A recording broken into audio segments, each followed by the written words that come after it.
Assalamualaikum warahmatullahi wabarakatuh. Nabi melaksanakan iktikaf di 10 hari terakhir Ramadan, dan insya Allah itu jatuh besok ba'da maghrib. Kita masuk malam yang ke-21. Iktikaf secara bahasa artinya ya'kufuna ala asnamin lahum, orang yang menetap di suatu tempat, apakah tempat itu baik atau tak baik. Contohnya dalam ayat ini, ya'kufuna ala asnamin lahum, mereka menetap di tempat berhala. Jadi besok malam kalau ada suami ibu yang sudah jam 11 belum juga pulang, abang sedang di mana? Iktikaf katanya. Kok ada suara-suara musik? Nah, itu lain iktikaf. Karena makna iktikaf secara bahasa artinya menetap di suatu tempat, khairan kana au syarran, apakah tempat itu baik ataupun buruk. Jadi tempat yang tak baik iktikaf juga secara bahasa. Adapun secara istilah, iktikaf artinya al-muksu fil masjidi, menetap di dalam masjid biniyatin makhsusah, dengan niat khusus. Niat khusus maksudnya taqarruban ilallah, mendekatkan diri kepada Allah Subhanahu wa ta'ala. Mudah-mudahan kita sehat, mulai besok bisa iktikaf insyaallah. Jadi masuk masjid, nawaitul iktikaf fi hadzal masjid lillahi ta'ala. Seminim-minim iktikaf, sesebentar-sebentar iktikaf, dengan semaksimal selama-lama iktikaf. Nabi ketika Ramadan terakhir iktikafnya isyrina yauman, 20 hari 20 malam. Jadi kalau sehari semalam 24 jam kali 20 hari 48 jam kali 24 jam 240 jam kali 20 hari 480 jam. Nah, itu iktikaf yang paling lama. Kalau tak sanggup, maka yang biasa tak pernah ditinggalkan Nabi setiap tahun itu 10 hari 10 malam. Makanya kalau kita menghadap ke arah kiblat, ini tempat mihrab imam Nabi, di sebelah kiri kamar Nabi ada tiang. Tiang itu namanya ustuwanatus sarir, tiang sarir. Sarir tempat tidur, karena di bawah tiang itu ada tempat tidur Nabi Muhammad SAW waktu beriktikaf. Di samping itu ada ustuwanatul haris, tiang penjaga, karena disitulah Sayyidina Ali karramallahu wajhah menjaga Nabi Muhammad SAW. Seminim-minim iktikaf kalau menurut mazhab Maliki menggabungkan siang dan malam. Jadi kalau menggabungkan siang dan malam, siang 24 jam, siang 12 jam, malam 12 jam, 24 jam baru iktikaf menurut mazhab Maliki. Tapi kalau menurut mazhab Syafi'i, seminim-minim iktikaf lama sikit dari ruku'. Subhan rabbiyal a'la, subhan rabbiyal azim wa bihamdi, subhan rabbiyal azim wa bihamdi, subhan rabbiyal azim wa bihamdi, subhan rabbiyal azim wa bihamdi. Itu sudah dianggap iktikaf. Jadi saya sebutkan 4 ini, 20 hari, 10 hari, 24 jam dengan 4 kali tasbih. Ah, kalau gitu kami ambil yang minimalis aja lah Pak Ustaz. Boleh. Mau ambil yang paket full 20 hari, tak bisa lagi, udah lewat. Mau masuk besok.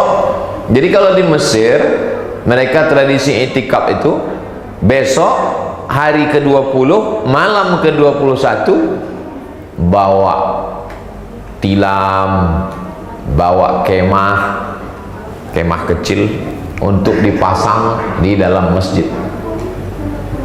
Yang perempuan biasanya berkemah supaya tidur auratnya tak khawatir terbuka.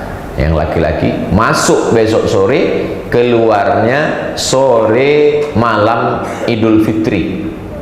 Nah, itulah i'tikaf yang paling full. Jadi Ustadz, saya tak bisa karena sedang musafir. Tapi Bapak Ibu yang mau i'tikaf besok. Tapi di beberapa kota Pak Ustadz ada i'tikafnya, masuknya jam 1 malam, keluarnya menjelang sahur. Itu namanya i'tikaf Batman, i'tikaf kalong. Di Pekanbaru ada pula i'tikaf pakai pembawa acara, pakai protokol. Jam 1 jamaah datang, sampai jam 2 ibadah sendiri-sendiri, masuk tahiyatul masjid, baca Quran, berzikir. Dari jam 2 ke jam 3 tadabbur surat-surat pendek. Dari jam 3 ke jam 4 sholat tahajud dan witir. Dari jam 4 ke jam 4.20 muhasabah dan zikir. Dari jam 4.20 ke jam 4.45 sahur. Lalu kemudian sholat subuh. Habis sholat subuh pengajian sampai waktu isyraq. Habis itu tanya jawab, keluar jam 7, masuk jam 1, keluar jam 7, 7 jam. Boleh, tak masalah. Selama i'tikaf itu wudhu tak batal. Tapi kalau wudhunya batal, dia boleh keluar untuk ambil wudhu karena darurat. Jadi jangan gara-gara kata Ustadz kalau wudhu batal, i'tikaf batal, lalu menahan kentut sampai biru mukanya. Ya. Nah, jadi tetap melaksanakan i'tikaf. Katanya Pak Ustadz kalau i'tikaf itu maaf cakap, kalau kita berhubungan intim i'tikafnya batal Pak Ustadz. Wala tubashiruhunna wa antum akifuna fil masajid. Janganlah kamu berhubungan ketika kamu sedang i'tikaf di masjid. Ayat ini membingungkan. Masa i'tikaf di masjid berhubungan? Jadi maksudnya itu begini. Orang yang berniat i'tikaf 10 hari, besok habis maghrib dia masuk ke masjid, kebetulan rumahnya dekat. Rumahnya samping masjid. Lalu kemudian habis berbuka, balik dia mau ngambil baju. Disempatkannya kejap. Nah, itu yang batal i'tikaf 10 hari. Itu maksud ayat itu. Adapun orang yang i'tikaf 7 jam, yang sejam, yang sehari, yang 2 hari, itu intinya i'tikaf itu lama sikit dari rukuk dan sujud sudah i'tikaf. Tapi kalau dia mau berniat i'tikaf 10 hari 10 malam, apalagi sampai dinazarkannya, aku bernazar i'tikaf tahun ini 10 hari 10 malam. Kalau anakku lulus PNS tahun ini, ya Allah aku i'tikaf. Tiba-tiba lulus. Maka selama 10 hari 10 malam dia tak boleh keluar. Keluar dia mengambil pakaian. Karena tak ada yang mengantar, darurat. Dia ambil, boleh ambil. Tapi kalau dia berhubungan, maka batal i'tikaf yang 10 hari 10 malam. Nah, itu. Nah, jomblo susah memahami ini, tak usah, ini berat. Lalu kemudian bagaimana kalau ada orang bernazar, berniat i'tikaf, meninggal dia? Kata Imam Syafi'i, orang yang berniat i'tikaf 10 hari 10 malam, atau 3 hari 3 malam, atau sehari semalam, meninggal dia, maka ahli warisnya membayarkan sehari semalamnya itu 1 mud. Nah, jadi i'tikaf itu bisa dibayarkan qadanya dengan fidyah, membayar 1 mud. 1 mud itu 7 on setengah beras, gandum, makanan pokok. Lalu kemudian itulah yang dijadikan sebagian ulama mazhab Syafi'i membayarkan qadha salat orang meninggal. Di beberapa tempat saya pernah ceramah, Ustaz Somad, di kampung kami kalau ada orang meninggal dunia itu dibayarkan beras. Dalilnya dari mana? Ini dari sini, dari i'tikaf ini. Karena menurut Imam Syafi'i, kalau 1 hari 1 malam ditinggalkannya i'tikaf, pada dia sudah nazar. Nazar itu amalan yang sunat lalu mewajibkan diri. merubah yang sunat menjadi wajib. Puasa Senin Kamis sunat, tapi kalau dinazarkannya menjadi wajib. Kurban sunat muakkad, tapi kalau diwajibkannya, dinazarkannya menjadi wajib. Begitu juga dengan i'tikaf. Kalau ada orang bernazar i'tikaf, meninggal dia, istrinya tahu, istrinya mendengar bahwa suami itu bernazar, maka 1 hari 1 malamnya dibayarkannya fidyah 1 mud. Kata Imam Al-Baghawi, kalau 1 malam i'tikaf bisa dibayar 1 mud, maka 1 solat pun bisa dibayar 1 mud. Itu asal muasal, diceritakan oleh Imam An-Nawawi dalam kitab Majmu' Syarah Muhazzam. Jadi ceritanya panjang, dari i'tikaf, ijtihad Imam Syafi'i, dikutip oleh Imam Al-Baghawi, lalu kemudian diceritakan Imam An-Nawawi dalam kitab Majmu' Syarah Muhazzam.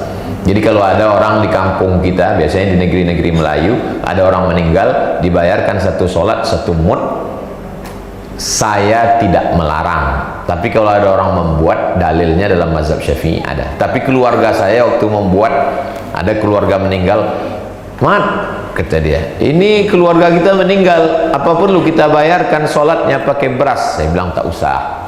Kenapa begitu? Khawatir nanti anak-anak muda ini tak solat, ditumpuknya persiapan beras. Asal kalau tak sembahyang, beras sudah siap. Tapi cerita fidyah solat itu ada dalam mazhab Syafi'i dari i'tikaf. Makanya pembahasan kita i'tikaf, tapi dia menjalar ke solat karena di situ dasar pengambilannya. Nah, apa saja yang dilakukan selama i'tikaf itu? I'tikaf itu sebenarnya tazkiyatun nafs, pensucian jiwa. Selama ini mau merenung dosa berapa banyak, tak sempat. Jam 2 malam kita bangun, mau muhasabah diri, mau merenung sejenak, dosaku berapa banyak. Jam 2 malam nih sunyi, gol. Tak bisa lagi, hampir tak ada sunyinya dunia. Makanya selama i'tikaf itu handphone, karena kalau kita tetap di dalam masjid i'tikaf, tapi kemudian kita tetap juga menerima WhatsApp, update status, menengok komen, maka sesungguhnya badan kita saja yang di dalam masjid, tapi kita tidak i'tikaf. Nah, jadi selama i'tikaf itu besok, mulai besok itu kalau bisa handphonenya ditinggalkan di rumah. I'tikaf ini pembekalan untuk i'tikaf besok. Walaupun nampaknya kita di masjid apa namanya? Nur Hayuna. Tapi bekal i'tikaf ini akan diupload untuk supaya bekal besok malam, supaya semua umat Islam yang mau i'tikaf sudah siap-siap. Nabi SAW pergi ke dinding. Jadi dinding Masjid Nabawi itu langsung kamar Nabi. Dinding Masjid Nabawi itu langsung kamar Nabi.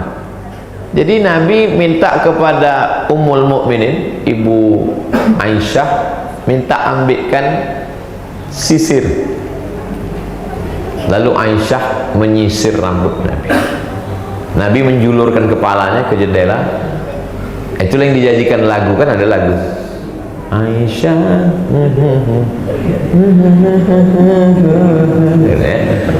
Kan ada diceritakan dalam lagu itu bahwa menyisir rambut Nabi, kan? Nah, itu cerita Aisyah menyisir rambut Nabi itu waktu sedang i'tikaf. Rambutnya dijulurkannya. Kenapa Nabi tak keluar? Kan bisa aja Nabi keluar Masjid Nabawi masuk kamar. Karena Nabi tak mau i'tikafnya batal. Karena kalau keluar hanya untuk menyisirkan rambut, batal. Kenapa Ibu Aisyah tak masuk ke dalam masjid menyisirkan? Maaf cakap, dia sedang haid. Itulah dalil dalam mazhab Syafi'i tak boleh perempuan yang sedang halangan masuk ke dalam.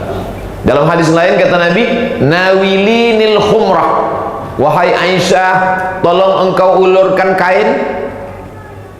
Kata Aisyah, aku sedang halangan ya Rasulullah, cuman aku masuk masjid. Kata Nabi, maaf cakap, tanganmu kan tak haid, Tangannya diulurkannya dari jendela ke dalam. Jadi kalau ada ibu-ibu masuk ke dalam, suaminya iktikaf dalam, suami istrinya haid, ulurkan kepadaku nasi biryani, mau buka puasa. Kata istrinya, gimana aku mau masuk bang, aku sedang halangan. Tangan kau kan tak haid. Nah, masukkanlah ke dalam. Jadi suatu ketika ada seorang perempuan mau bertanya, apakah perempuan yang maaf cakap sedang haid boleh memandikan jenazah? Datanglah dia bertanya kepada ahli hadis. Kalian ahli hadis? Ya. Tolong sebutkan saya dalil, bolehkah perempuan memandikan jenazah padahal dia sedang haid? Kata ahli hadis, tak ada hadisnya. Kami sudah cari kitab ini, tak ada hadisnya. Tapi ada ahli fikih, Imam Hamad, muridnya Imam Syafi'i. Datanglah perempuan ini bertanya, engkau muridnya Imam Syafi'i? Ya. Ada tak hadis tentang perempuan berhalangan memandikan jenazah? Kata Imam Hamad, ada. Mana hadisnya? Waktu Aisyah sedang haid, dia mengulurkan kain dan Nabi menerima kain itu. Itulah dalilnya. Itu kan tentang mengulurkan kain, bukan tentang haid. Fikih itu adalah memahami makna hadis, bukan sekedar menghafal teks hadis. Jadi kalau orang sedang memandikan jenazah, yang memandikan itu kan tangannya. Pemahaman. Beda antara ahli hadis dengan ahli fikih. Kalau susah memahaminya, memang buka puasa mesti agak banyak sedikit. Jamaah yang dimuliakan Allah Subhanahu wa taala. Jadi selama i'tikaf itu kita merenung apa saja yang bisa kita lakukan selama i'tikaf. Yang paling perlu banyak dilakukan solat sunnah. Solat sunat tahiyatul masjid, solat sunat qabliyah, solat sunat ba'diyah. Kalau kebetulan pagi, solat sunat duha, solat sunat isyraq, solat sunat awabin. Kalau kebetulan malam, solat sunat tahajud, solat sunat taubat, solat sunat hajat.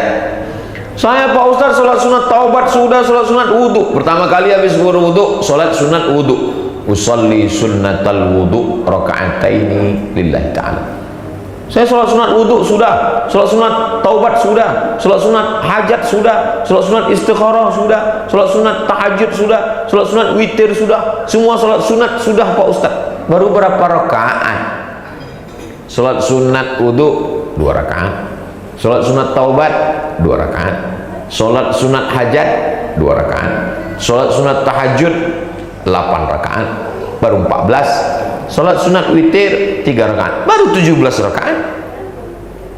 Ada imam namanya Imam Ahmad bin Hambal. Dia punya anak namanya Abdullah. Ditanya oranglah Imam Abdullah, "Hai Imam Abdullah, ya, betul kau anak Imam Ahmad bin Hambal?" "Betul." "Ayahmu itu sholatnya berapa rakaat sehari semalam?"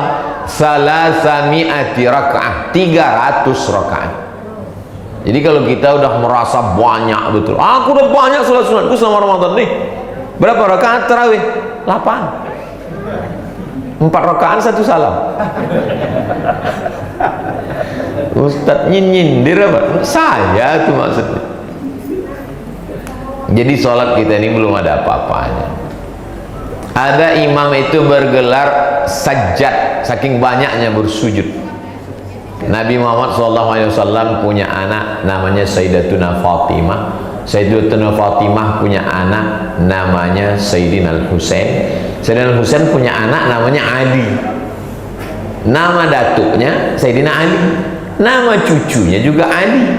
Maka Ali yang cucu nih, yang cucu Sayyidina Ali, cucu Sayyidina Fatimah ini digelar dengan sajjad. Sajjad artinya orang yang banyak sujud. Berapa kali dia sujud? Kata Imam Az-Zahabi dalam kitab Syiar A'lam An-Nubala, 1000 kali sujud sehari semalam.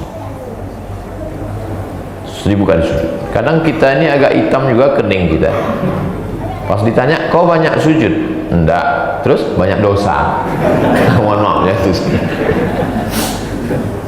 Jadi maka dia digelar dengan Ali Zainal Abidin.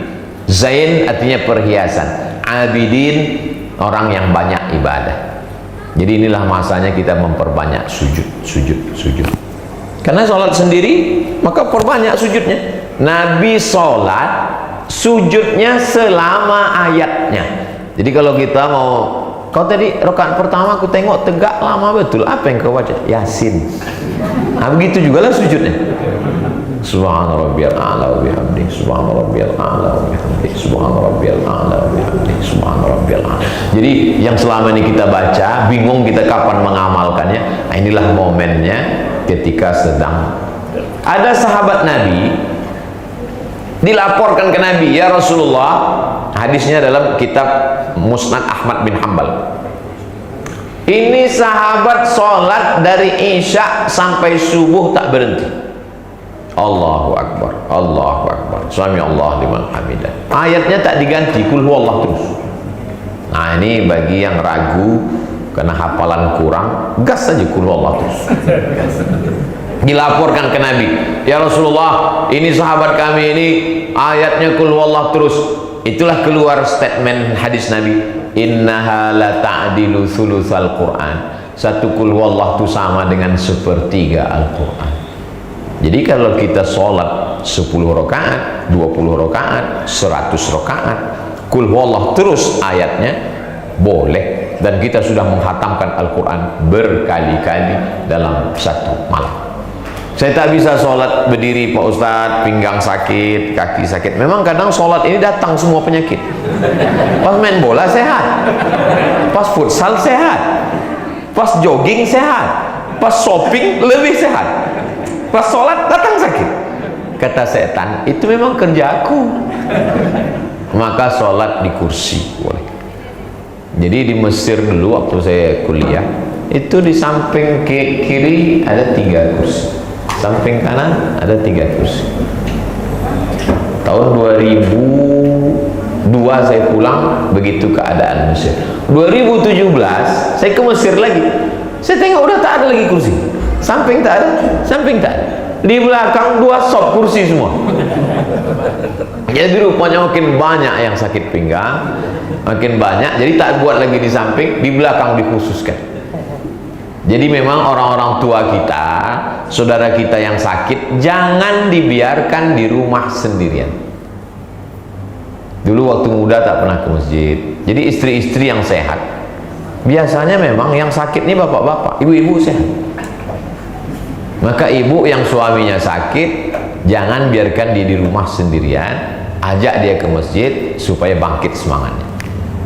Abang udah sakit, dulu waktu masih muda mabuk, selingkuh. Nah, inilah masanya bang, mungkin ini Ramadan terakhir. Bawa dia itikaf, jangan malu, jangan segan. Jangan disumpah serapah. Nah, itulah dulu waktu muda, ini udah tua, sini aja, tunggu malaikat maut datang. Nah, ini masanya i'tikaf ini. Lalu kemudian yang membatalkan i'tikaf itu apa Pak Ustaz? Wudhu batal, bisa diulang balik. Keluar dengan hajat-hajat yang tak ada terkait. Hajat ke toilet tak membatalkan, masuk lagi.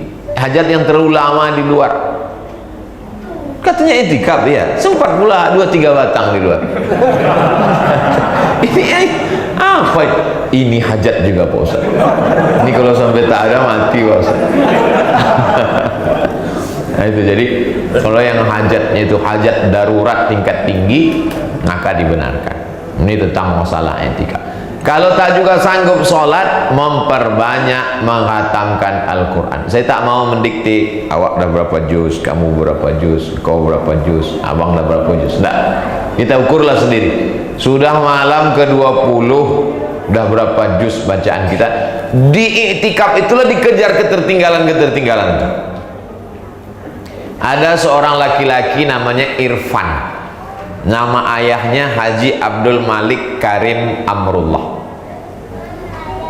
Jadi ayahnya itu, nanti kalau saya bilang Imam Bukhari, kanal Imamul Bukhari yukhtimul Qur'ana fi Ramadan sittina khatama. Imam Bukhari menghatamkan Al-Quran di bulan Ramadan 60 kali khatam.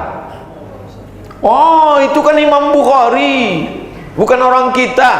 ini Pak Irfan nih punya ayah namanya Haji Abdul Malik Karim Amrullah, Buya Hamka.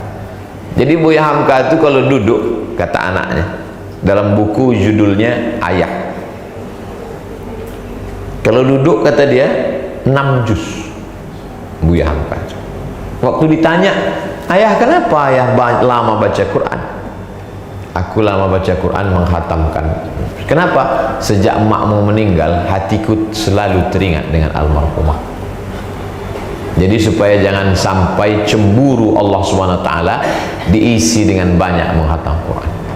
Banyak juga orang sekarang ketika istrinya meninggal, apa yang ayah tengok tadi? Ayah main game online untuk melupakan emakmu, sementara datang emak yang baru. Jadi Buya Hamka itu baca Qurannya luar biasa. Baca Quran yang paling bagus di dalam sholat. Tapi kami tak hafal Quran Pak Ustaz. Sayyidatuna Aisyah, imamnya itu pernah membaca Quran melihat mushaf. Alhamdulillah ada sekarang mushaf tahajudnya pakai tiang. Masjid kita ada mushaf tahajud pakai tiang, bisa ditengok besar. Tapi kalau tak ada, pakai Quran. Ada, buka di situ Play Store. Di Play Store tuh udah terbuka Play Store. Tulis di Play Store itu Qara'a, Q-A-R-A-A. Udah nampak? Habis pula signal. Habis signal apa sampai dipakai.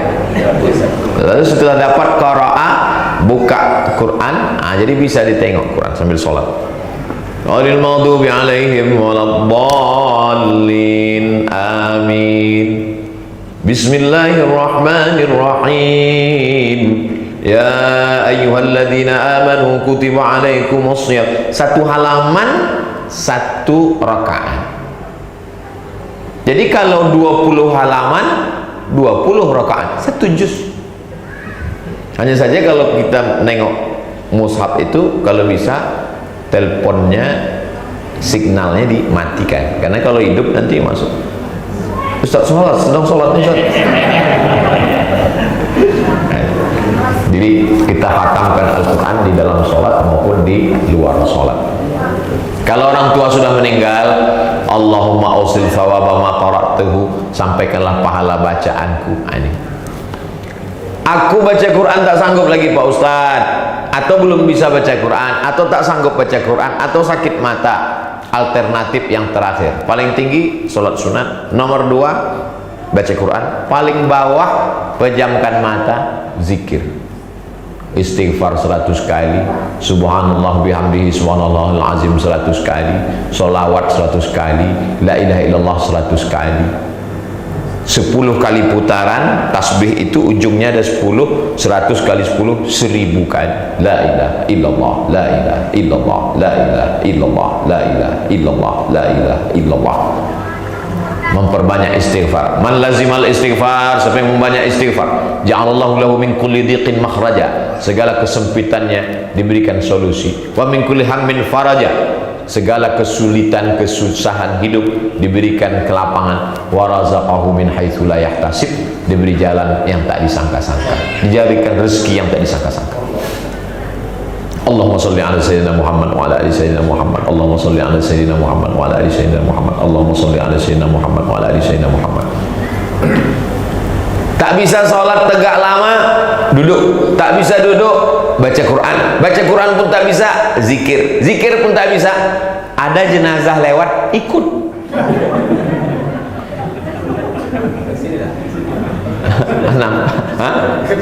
Sebelah. Nampak jenazah lewat, permisi sama keluarganya. Pak, boleh saya ikut? Boleh, ikut. Apa guna hidup ini lagi?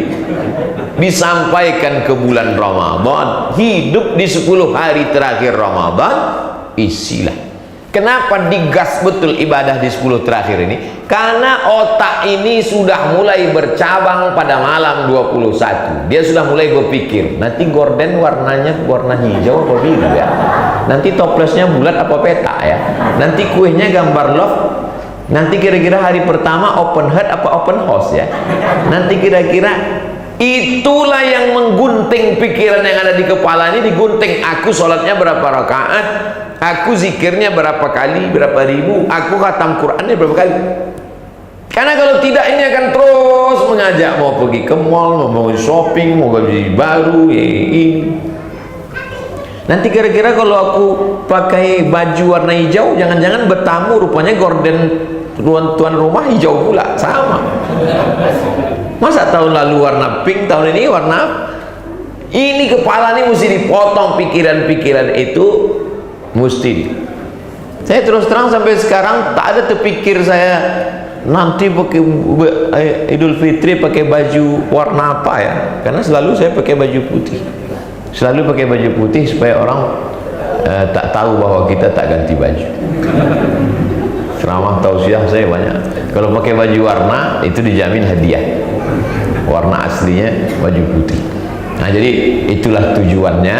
Lalu kemudian habislah iktikaf itu pada sore pas bertakbir. Ada dua pendapat. Pertama, sore pas bertakbir malam Idul Fitri, atau besok habis sholat subuh malam Idul Fitri pun masih tetap Allahu Akbar, Allahu Akbar, Allahu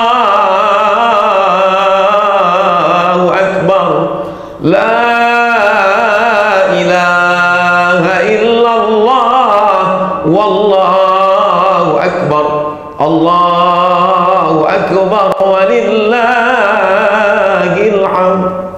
Menetes air mata waktu di masjid. Kau nangis kenapa? Mengenang dosa, tak bisa balik. Kenapa tak balik? Belum vaksin. Belum booster. Nah, jadi bagaimana malam-malam jadikan Ramadan ini Ramadan yang terakhir. Karena kalau kita berpikir tahun depan masih ada Ramadan, Ramadannya tahun depan masih ada, tapi apakah kita masih ada lagi? Tak ada jamin. Ustaz Tengku Zulkarnain sehat berkeliling, tiba-tiba meninggal. Ustaz Mahir Tuwailibi sehat meninggal. Sahabat-sahabat guru. Jadi jadikan seakan-akan ini Ramadan terakhir. Makanya Nabi kalau sholat, sallu sholatal muwaddi', jadikan sholatmu seakan-akan sholat terakhir. Saya selalu ceramah seakan-akan ini adalah ceramah yang terakhir. Kata Habib Mahdi, 30 menit sudah lewat 35 menit, kita sudah outside. Tapi rasanya sudah saya sampaikan tentang i'tikaf dari A sampai Z. Tentu saja banyak kekurangannya. Mudah-mudahan sebagai bekal besok malam i'tikaf sudah cukup, insyaallah. Bagaimana? Siap i'tikaf? Dari bunyinya macam tak siap. Terima kasih segala perhatian, mohon maaf segala kesilapan dan kekhilafan. Judul videonya persiapan i'tikaf 10 hari terakhir malam Ramadan 1443 Hijriah. Terima kasih. Aqulu qauli hadza astaghfirullah li wa lakum. Wassalamualaikum warahmatullahi wabarakatuh.